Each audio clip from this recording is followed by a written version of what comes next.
Hola, ¿qué tal? Soy el doctor Jorge Calderón, soy médico endocrinólogo y en los siguientes minutos, dentro del curso de educación en diabetes, creando unidades básicas, voy a tocar el tema diagnóstico y curación del pie diabético. Estos son mis conflictos de interés. Eh, este es este es la agenda que vamos a tocar. Vamos a tocar algunos casos emblemáticos de pacientes con diabetes, que es un pie diabético, los factores de riesgo, los tipos de riesgo, las escalas de evaluación del pie, cómo evaluamos un pie y cuál va a ser su manejo. Empecemos. El señor Óscar Avilés fue un artista, autor, compositor de canciones muy emblemáticas para el Perú. ¿Quién no recordará Contigo Perú o José Antonio o Cuando yo era mi guitarra, ¿no? Fue un gran artista, pero también es un paciente. Él vivió desde 1924 al 2014. Era un varón de 65 años con más de 15 años de diabetes. Y en 2014 presentó una necrosis de un dedo en el pie derecho. Eso le conlleva la amputación del dedo y 4 meses después fallece, ¿no? También, ¿quién no recordará al famoso can- cantante y autor de Hippie High? Le dije a papá que es Pepe Vázquez, ¿no? Cantante muy conocido por nosotros, pero también tenía diabetes. Él vivió desde 1961 también al 2014. Él ah, tiene diabetes a partir de los 40 años. Eh, en el 2012 sufre una amputación de la pierna y del muslo derecho por una infección. En el 2013 entra a hemodiálisis por insuficiencia renal crónica terminal y en 2014 fallece por una septicemia. No es el único caso de pacientes con diabetes, ¿no? Eh, muchos narradores, presentadores de shows, actores, cantantes, e incluso deportistas han tenido diabetes y bueno, las tienen todavía, ¿no? Los que están con vida. Pero la diabetes es una enfermedad muy común y también el pie diabético es una complicación muy común. Entonces, ¿qué es, ¿qué es un pie diabético? Pie diabético es una lesión en el pie y el pie es el sector que está más expuesto a estrés mecánico de todo el cuerpo. Tiene un trabajo estático, que tiene que ver con sobrellevar el peso del cuerpo y tiene un trabajo dinámico que tiene que ver con los giros, el sillazamiento, la detención, el balance, la amortiguación, el traslado de nuestro cuerpo. Está protegido por la piel, pero con el tiempo hay una pérdida del espesor y pérdida de la flexibilidad con tendencia a romperse. Está conformado también con tendones y fascias que pueden incrementar el espesor. Tiene motilidad articular y con el tiempo tiene una disminución significativa. Puede haber una neuropatía motora que la lesiona. Está conformado por músculos que con el tiempo pueden llegar a la atrofia, una respuesta lenta. La almohadilla plantar puede disminuir de tamaño con la edad y el hueso, el tejido óseo, se puede desmineralizar a partir de los 50 años. Entonces, ¿qué es un pie diabético? Un pie diabético es una úlcera, infección o gangrena del pie asociado a neuropatía diabética y a diferentes grados de enfermedad arterial periférica, siendo el resultado de una interacción de los diferentes mecanismos metabólicos ya mencionados, ¿no? Principalmente neuropatía y enfermedad vascular periférica asociada a una infección.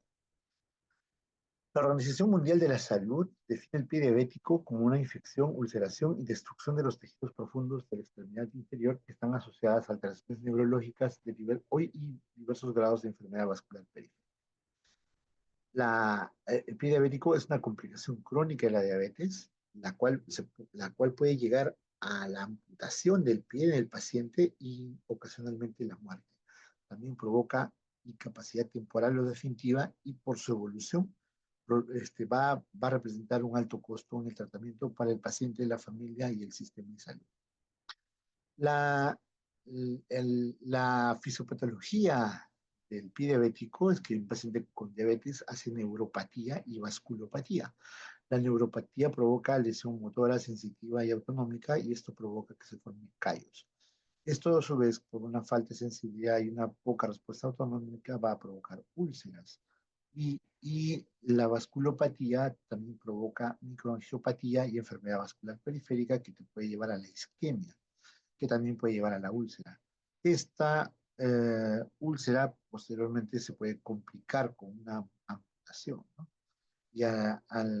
Entonces, si tenemos la diabetes, puede tener neuropatía, vasculopatía, y esta neuropatía y vasculopatía asociada al trauma provoca úlceras. Y si esto no está bien tratada, a la larga va a conllevar una amputación. La neuropatía está muy asociada a las úlceras. La neuropatía sensitiva, por ejemplo, está asociada a un trauma repetitivo. Hay el calzado, la marcha, puede haber objetos del zapato que el paciente no lo siente que al final conlleva la úlcera. La neuropatía motora provoca atrofia y debilidad muscular, provoca deformidad a predominio del extensor o el flexor y del trasmís de la marcha, y se provocan zonas de mayor presión y por ende conllevan a la úlcera. La neuropatía autonómica provoca resequedad de la piel por falta de sudor. Eso va a ocasionar fisuras y por ende va a conllevar a úlceras. ¿Cuáles son los síntomas de la neuropatía diabética? Principalmente vamos a tener hormigueos, adormecimientos en las extremidades y posteriormente va a aparecer úlceras, ¿no? Dentro de un marco de todos los síntomas que puede tener la diabetes. ¿Cuáles son las formas de presentación? Pues puede haber una mononeuropatía en cualquier parte del mismo, puede haber una mononeuropatía múltiple, por ejemplo, hombro y miembros inferiores, puede haber una plexopatía, todo el miembro inferior, superior, o puede haber una polineuropatía, ¿no? Que generalmente es distal bilateral. Si uno evalúa la neuropatía de fibras pequeñas dependientes de longitud, aquellas que son dependientes de longitud tienen una sensibilidad tipo punción, frío, calor o estimulación alterada al estímulo con algodón, por ejemplo, está alterado en manos y en pies, tiene una distribución simétrica.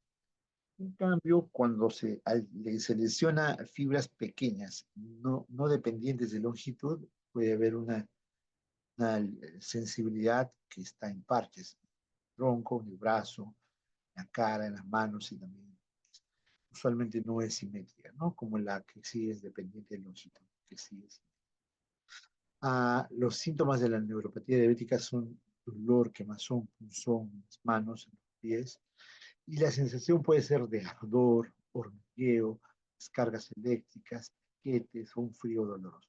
Todas estas sensaciones son de diferente intensidad, que pueden ser desde una intensidad leve hasta una intensidad muy, muy severa, que puede limitar la calidad de vida de los pacientes y que puede impedir su sueño, puede impedir su trabajo, les causa mucha angustia y el dolor es tan intenso que el paciente deja de dormir, deja de trabajar y tiene un sufrimiento muy intenso y continuo. La neuropatía puede ser tan severa que un paciente puede pisar un clavo, puede pisar una botella y no sentirla. Y solamente se va a dar cuenta por el sangrado que hay cuando ya ha pasado la lesión. Hemos visto pacientes que pueden estar con su sandalia, pisan un chinche o un clavo, les atraviesan el pie y están todo el día con la lesión. Solo en la noche se dan cuenta que tienen una lesión porque han revisado la planta, ¿no? La evaluación del pie tiene que ser a través del monofilament y también a través del diapasón, que son pruebas que tenemos que hacer habitualmente en nuestros pacientes. Y todo paciente diabético tiene que ser chequeado de sensibilidad con monofilamento y diapasón. Y esta evaluación tiene que ser por lo menos una vez al año o cuando empieza su consulta el paciente. Las zonas hay que saber identificar también zonas de alta presión, sobre todo cuando hay dedos superpuestos o dedos en garra, y van a provocar zonas de alta presión en la interdigital, en la punta de los dedos o en la cabeza del primer metatarsiano. La parte vascular también es importante en los pacientes. Hay que evaluar síntomas de claudicación intermitente o dolor al reposo. También hay que evaluar cómo están los pulsos pedios y los tibiales posteriores. Hay que evaluar la temperatura, la coloración de la piel, puede haber un rubor, puede haber palidez, hay que evaluar el llenado capilar, la presencia de vellos, la ausencia de vellos y los cambios distróficos en los músculos interóseos muestran también una insuficiencia arterial periférica. El engrosamiento de las uñas, la micosis, el índice tobillo-brazo, que sea normal, más de 0,9, si está menos de 0,9 es anormal, o también buscar úlceras en abocado, que son signos de insuficiencia arterial periférica. La evaluación vascular tengo que buscar si es que el paciente tiene claudicación intermitente, es decir, cuando está caminando, usualmente 200 metros, tienen dolor en las pantorrillas. El paciente eh, reposa, calma el dolor, vuelve a caminar y cuando llega a esa distancia vuelve a tener. Entonces, lo que ocasiona es que en el reposo el nivel sanguíneo está normal y en la actividad, la deambulación, el nivel sanguíneo disminuye y eso ocasiona el dolor. Cuando hay reposo, de nuevo aparece la irrigación normal y calma el dolor. Lo usual cuando hay eh, esto se llama claudicación intermitente, cuando hay una claudicación intermitente severa, se da cuando es menos de 200 metros. Es moderada cuando se ve más de 200. Entonces, podríamos categorizar, según Fontaine, los estadios de enfermedad vascular periférica. El estadio 1 es enfermedad oclusiva asintomática, el estadio 2 es claudicación intermitente, el estadio 3 es cuando hay dolor isquémico al reposo y el estadio 4 hay úlceras con gangrena, ¿no? Es bien importante evaluar el pulso previo y el tibial posterior en una evaluación de pie y también tenemos que buscar factores de riesgo para la úlcera. Dentro de estos factores de riesgo detectables en la consulta están si ha tenido una amputación o una úlcera previa, si hay ausencia de contacto visual, si por ejemplo tiene un paciente con retinopatía, no puede tener contacto visual con el pie, la pobre educación en el autocuidado del pie, calzado inadecuado, alteraciones en la sensibilidad al monofilamento, alteraciones en la sensibilidad en el diapasón, ausencia de reflejo tibiano, presencia de callos, deformidades del pie, sobre todo dedo superpuesto, dedos en garra, dedos en gatillo y la ausencia de puntos pelos. Todo esto puedo hacerlo sin necesidad de equipos caros. Más, yo lo puedo hacer en el primer nivel de atención. Solo lo único que voy a necesitar es monofilamento y diapasón. ¿Qué factores están asociados al riesgo de amputación? Ya, la edad de mayor de 60 años, el sexo masculino, el fumar, la hipertensión, la enfermedad renal crónica, el tener un ITSA 3 o más, un ITSA 3, 4 o 5, el Wagner 2, 3, 4, el que tenga una lesión en la planta del pie, aquellos pacientes que están con necrosis y aquellos pacientes que tienen osteomielitis, ¿no? También los factores de riesgo para amputación se han descrito como el tener una isquemia en miembro inferior izquierdo, otro es el tener retinopatía, nefropatía, pareciera que fuera un riesgo, pero más no es significativo en este estudio. Otros factores de riesgo son la infección por estafilococo aureus penicilino resistente, la positividad en el cultivo, otro es que tenga una leucocitosis, otro es que tenga amputación previa o que haya tenido una úlcera previa y que haya tenido osteomielitis previa, ¿no? Otros factores asociados a la reulceración, sabemos que la recaída es más o menos 40% al año. Eso, por ejemplo, que no pueda sentir la vibración más de 25 voltios, la presencia de una úlcera previa, la presencia de enfermedad arterial periférica, lesión previa ulcerada, presencia de úlcera en la planta del pie, la presencia de hallux plantar, osteomielitis, depresión, score mayor de 10 en una escala de depresión geriátrica, proteína C reactiva mayor de 15, hemoglobina glicosilada más de 7,5 y pérdida de sensación protectiva. Y algunos pacientes también pueden tener que no tengan un adecuado calzado. Muy bien, ya hemos visto entonces qué es un pie diabético, cómo es que se produce y qué tipos de úlcera podemos contraria en los pacientes.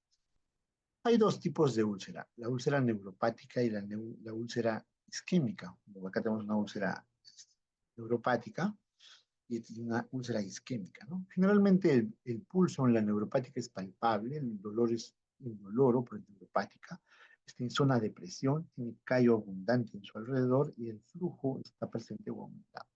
En cambio, la isquémica, el pulso no es palpable, es muy dolorosa, la ubicación es inespecífica, principalmente en zona distal, el tejido puede estar en granulación mínima y el flujo sanguíneo está disminuido.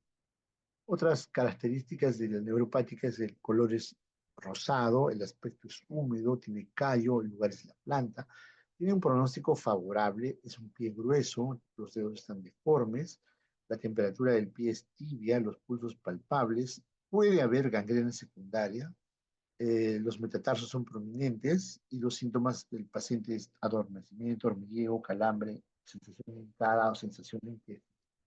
En cambio, la úlcera isquémica es de color marrón o negra, el aspecto es seco, alrededor es una línea roja, el lugar es la punta de los dedos o el talón, el pronóstico es malo, reservado, el pie es delgado, los dedos están cianóticos, la temperatura del pie es frío, helado, los pulsos ausentes, la gangrena generalmente es primaria, los metatarsos son normales, los síntomas del paciente son dolor al reposo, dolor en la noche, puede calmar, hay claudicación intermitente y el pie es frío.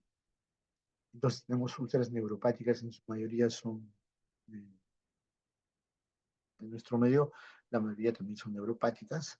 Y también tenemos un 10% que son isquémicas y un 35% que son úlceras mixtas, neuropáticas e isquémicas. Son más neuroisquémicas. Las úlceras este, pueden estar localizadas en la planta, las úlceras neuropáticas en la planta están asociadas a un callo, y el callo puede incrementar la presión en un 30%. Las úlceras en el dorso también pueden provocar mucha presión y son ocasionadas porque el calzado tiene una horma muy baja, ¿no? Raspa, dedo flexionado, deforme. Entonces, la localización de las úlceras pueden predecir qué tipo de úlcera es, ¿no? Estas son úlceras en zona de presión, son úlceras hepáticas, estas son úlceras en la parte distal, que son úlceras isquémicas, ¿no? Ahora, ¿cómo evalúo, chequeo si mi úlcera es leve, moderada, severa, o si es una úlcera grado 1, grado 2, grado 3? Las principales escalas de evaluación de pie diabético es la más conocida, la de Wagner. 0 con piel intacta, 1 la lesión superficial con exposición de tejido celular subcutáneo, 2 hay compromiso de tendón, 3 hay formación de osteomielitis, 4 hay una gangrena parcial y 5 hay una gangrena total, ¿no? Entonces acá podemos ver, hay el estado 0, hay una lesión preulcerosa, perdón. El grado 1 es una lesión al tejido celular subcutáneo, el grado 2 ya está comprometiendo ya el músculo y el grado 3 está comprometiendo el hueso. El grado 4 es una necrosis del dedo y el grado 5 ya hay necrosis de más de 2 dedos, ¿no? Es lo mismo, una lesión preulcerosa, el grado 1, el grado 2, este músculo, el grado 3, lesión hueso, el grado 4, necrosis localizada y el grado 5 ya es una necrosis avanzada. Otra escala es la de la Universidad de Texas, o más conocida como la escala de Texas. Más o menos se evalúa la profundidad. Acá, por ejemplo, 0 es una lesión que no hay una úlcera. 1 es una úlcera superficial que no llega a tendón o hueso. 2, una úlcera que penetra tendón o cápsula. Y 3 es una lesión que penetra hueso o articulación. Eh, la categoría A es sin infección, sin isquemia. B es cuando está infectado, C es cuando hay isquemia y D es cuando hay infección y isquemia. Entonces, puedo tener una úlcera 1B, que significa una úlcera que penetra la piel, pero no llega a tendón, pero que está infectada. O puedo tener un 1C, que sería una úlcera que llega a tendón, pero tiene isquemia, y 1D, que llega a tendón, no penetra tendón, pero tiene infección y isquemia. Igual sería un 3, ¿no? Un 3A es que llega al hueso, pero no hay infección o isquemia. 3B llega a hueso de articulación, pero tiene infección. Y 3C es cuando llega a hueso isquémico, y 3D es cuando llega a hueso, tiene infección más isquemia. Más o menos son estos, ¿no? El estadio 1 sería superficial, sin infección, sin isquemia. El 1A con infección, 1B con isquemia y el 1D con infección y con isquemia. El 2A es una lesión sin infección, sin isquemia. El 2A con infección, el 2B con isquemia y el 2D con infección con isquemia. Lo mismo el 3A sin infección, sin isquemia, el 3A con infección, 3B con isquemia y el 3D con infección y con isquemia, ¿no? Otras categorías son la que usa la clasificación PEDIS, que evalúa perfusión, extensión, profundidad y presencia de infección. Acá está la categoría de la Sociedad Americana de Enfermedades Infecciosas, ITSA, y tiene las siguientes características. Hay infección si es que tiene dos de las siguientes características. Edema, eritema más de 0,5 centímetros, dolor local, calor o secreción purulenta. Esa sería una escala 1. Entonces sería PEDIS 1 con infección. La lesión 2 o la infección local solo abarca piel y tejido subcutáneo. No hay planos profundos, no signos sistémicos, y hay un eritema de 0,5 a 2 centímetros, ¿no? Es una infección local, el PEDIS. O una infección local extendida incluye planos profundos con eritema mayor de 2 centímetros. Es una lesión moderada o un PEDIS 3. Es una infección local extendida.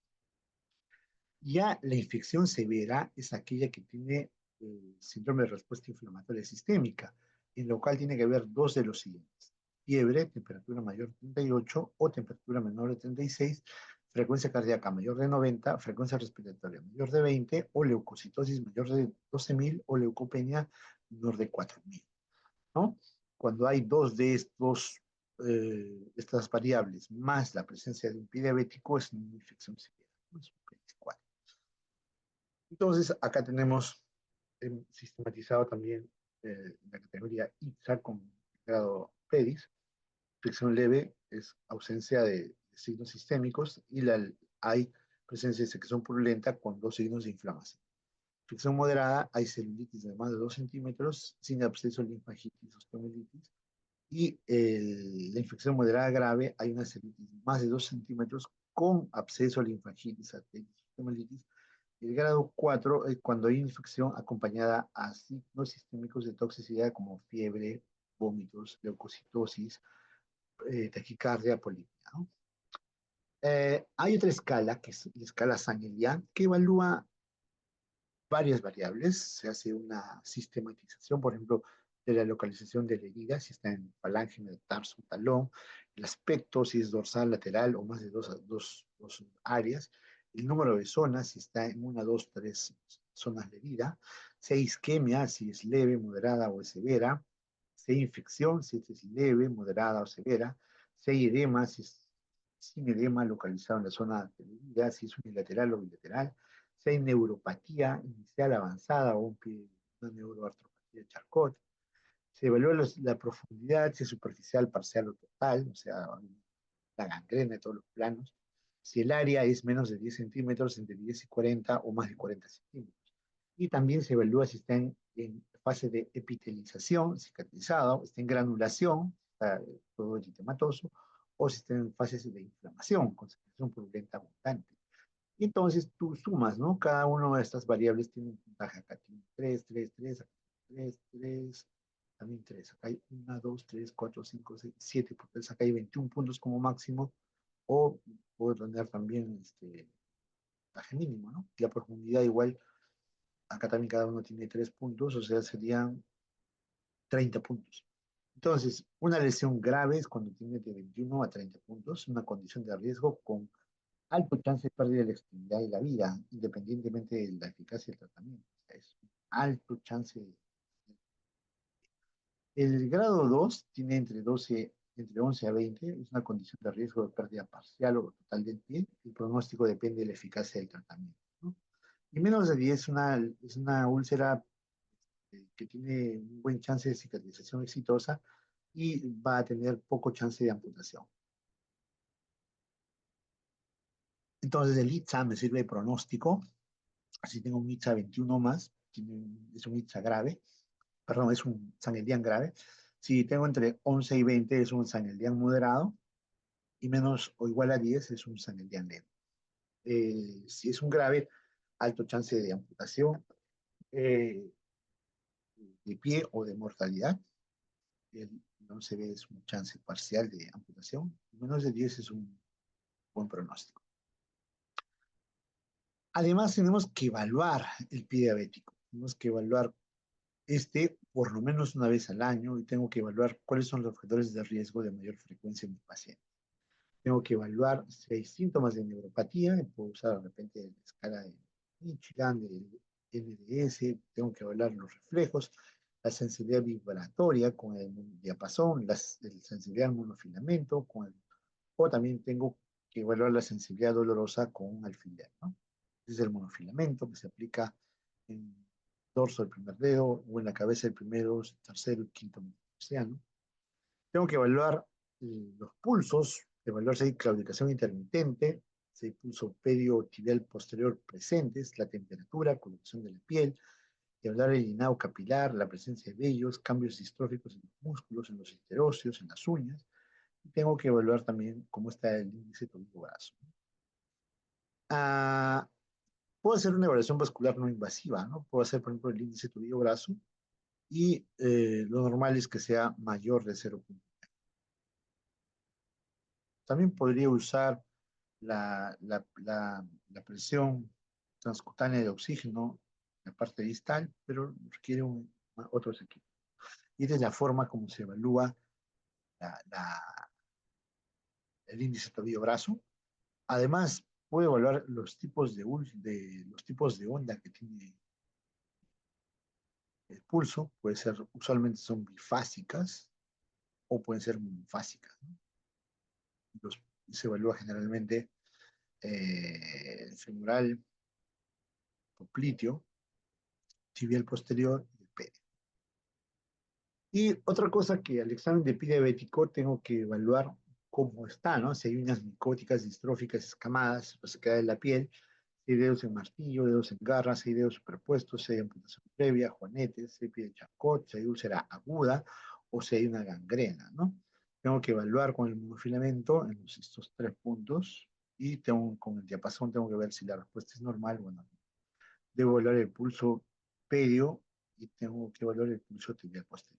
Asimismo, tengo que evaluar si el calzado está en mal estado, está roto, desgastado, deformado por el uso, si el calzado deja al descubierto los dedos, acá por ejemplo los dedos, o el talón también.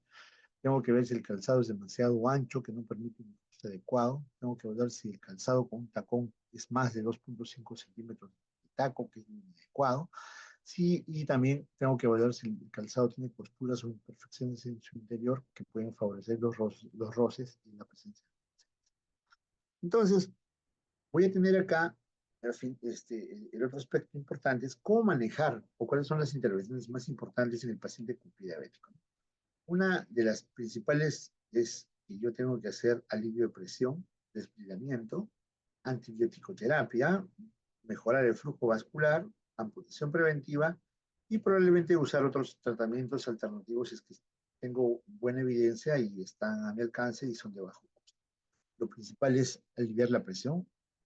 Ahí es básico que el paciente deje caminar, eh, hacer una cura quirúrgica de la úlcera, dar una buen esquema de antibiótico terapia, este, teórico, idealmente mejorar el flujo vascular. Si es que el paciente tiene insuficiencia vascular periférica, es candidato a mejora en el flujo. También se puede hacer la amputación preventiva, ¿no?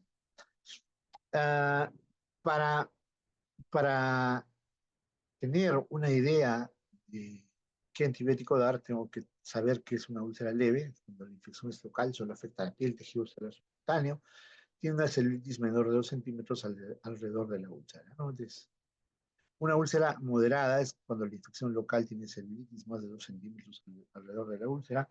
Puede afectar estructuras profundas como hueso, la articulación, puede provocar absceso, una fasciitis, sinusitis. Es una úlcera moderada.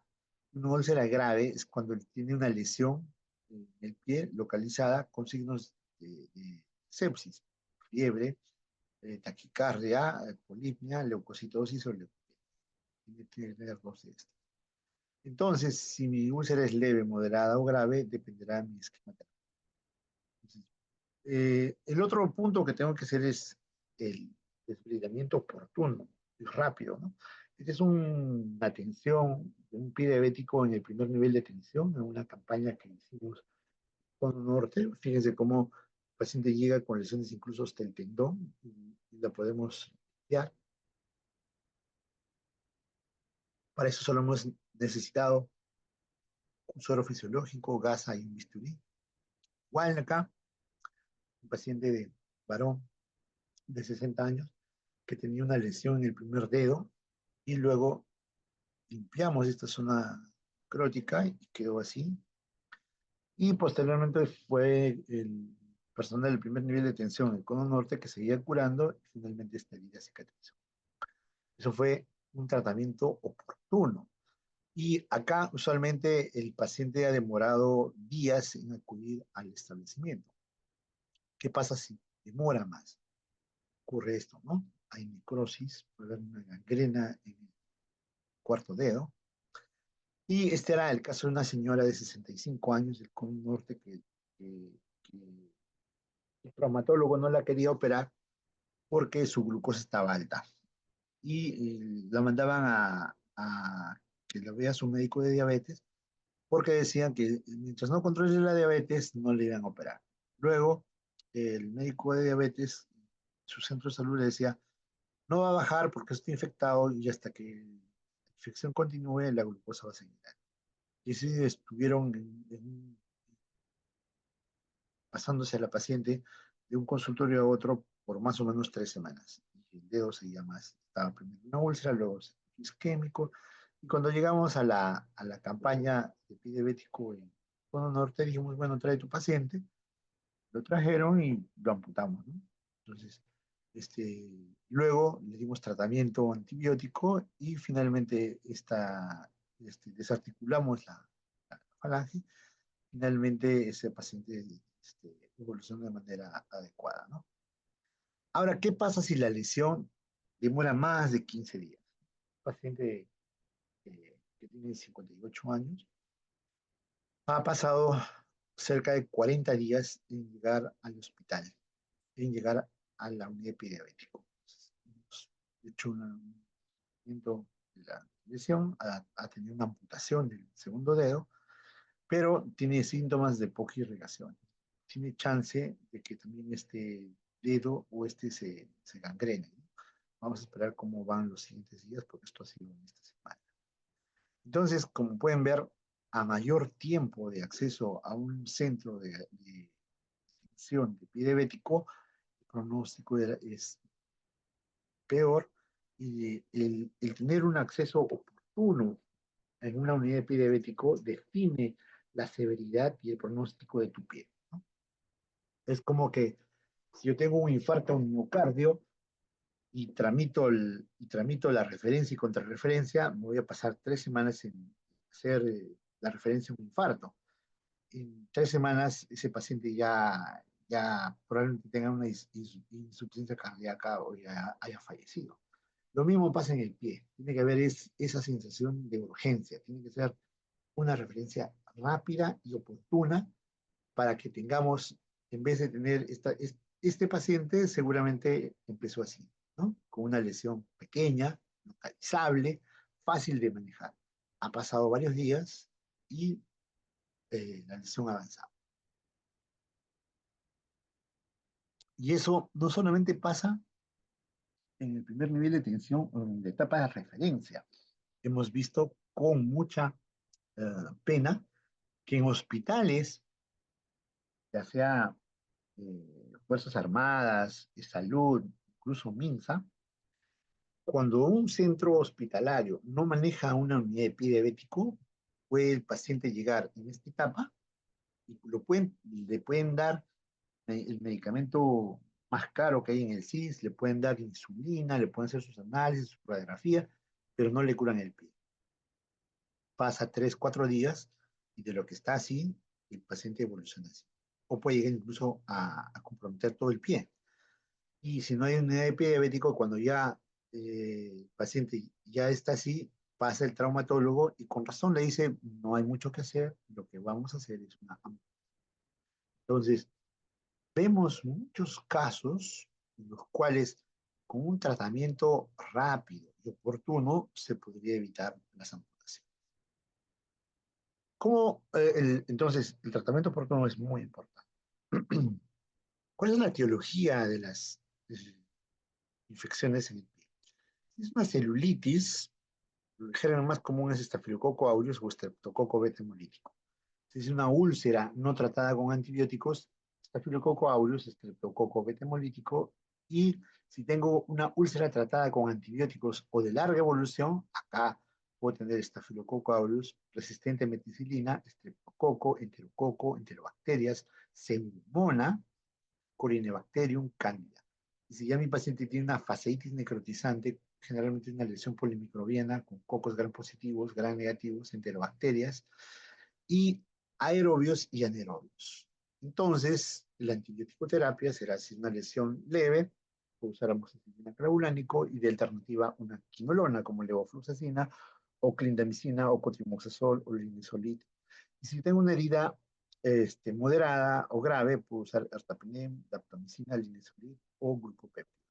Alternativos serían las cefalosporina de tercera generación, como ceftriaxona intravenosa, más metronidazol o clindamicina, o una quinolona intravenosa bioral, más metronidazol o piperacilina tazobactam, o imipenem o meropenem, más linezolid o dapsina o glucopéptido. Es importante mencionar que si yo tengo sospecha de pseudomonas, pues tendría que usar por lo menos un meropenem, ¿no? Si es una úlcera grave, usar imipenem o meropenem o piperacilina tazobactam más linezolid o daptomicina o glucopéptido. Y alternativo sería tigecyclina, quinolonas, vía oral o amicacina intravenosa. Otro esquema que les traigo a colación, que si una lesión leve, puedo usar amoxiclavulánico, cefalosporina de primera generación, cefalosporina, cefalexina, alternativas puede ser clindamicina o levofloxacina o cotrimoxazol. Y si tengo sospecha de Staphylococcus aureus resistente a meticilina, linezolid, doxiciclina o cotrimoxazol. El tratamiento será 1 a 2 semanas. Si es una úlcera moderada, puedo usar amoxiclavulánico o ceftriaxona o cefotaxima. Alternativa sería levofloxacina, metronidazol o clindamicina o linezolid o vancomicina. Si hay sospecha de meticilino resistentes, piperacilina, tazobactam más vancomicina o linezolid. El tiempo de tratamiento es 14 días. Y si es una úlcera grave, puedo usar o piperacilina, tazobactam más linezolid. Alternativa sería tigecyclina o más amicacina o levofloxacina. Y si hay sospecha de meticilino resistente, linezolid o piperacilina, tazobactam más vancomicina. El tratamiento son 3 semanas o 21 días. Las guías Sanford de terapia antimicrobiana en su 48ª edición menciona que es una úlcera sin inflamación, no necesito tratamientos. Es una úlcera leve, donde sospecho estafilococo aureus, se asume meticilino resistente, puedo usar dicloxacilina, cefalexina o amoxiclavulánico. Si es un estafilococo agalacteae, usar doxiciclina más cotrimoxazol. En el caso de un meticilino resistente, y si un estafilococo piógenos predominante, usar clinda. Y si sospecho de meticilino resistente, pasar al meticilino resistente como cotrimoxazol, ¿no? Y si es que tiene una lesión moderada con osteomelitis, puedo usar los de arriba más coliformes posibles. Si el tratamiento es bioral, también puedo usar cefalexina, amoxiclavulánico, cotrimoxazol. Y si no, si puedo usar terapia parenteral como amoxicilina sulbactam, piperacilina, tazobactam, ertapenem, más otro carbapenem, más vancomicina. Y si tengo una lesión extensiva con reacción sistémica, una lesión severa, puedo usar lo de arriba más terapia para cobertura de bacterias gram negativas, ¿no? O anaerobias.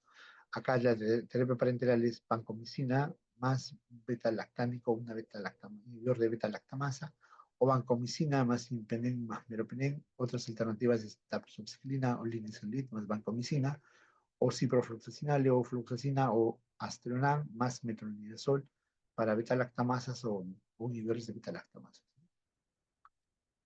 Otros estudios que se utilizan mucho en nuestro medio y que no tienen ensayos clínicos buenos, son de baja calidad, la cámara hiperbárica. Lamentablemente no ha conseguido definir efectividad, no ha demostrado en estudios, en ensayos clínicos controlados, su eficacia, su uso es controversial y no decir de su alto costo, ¿no? Entonces, no es un tratamiento que tenga una efectividad demostrada.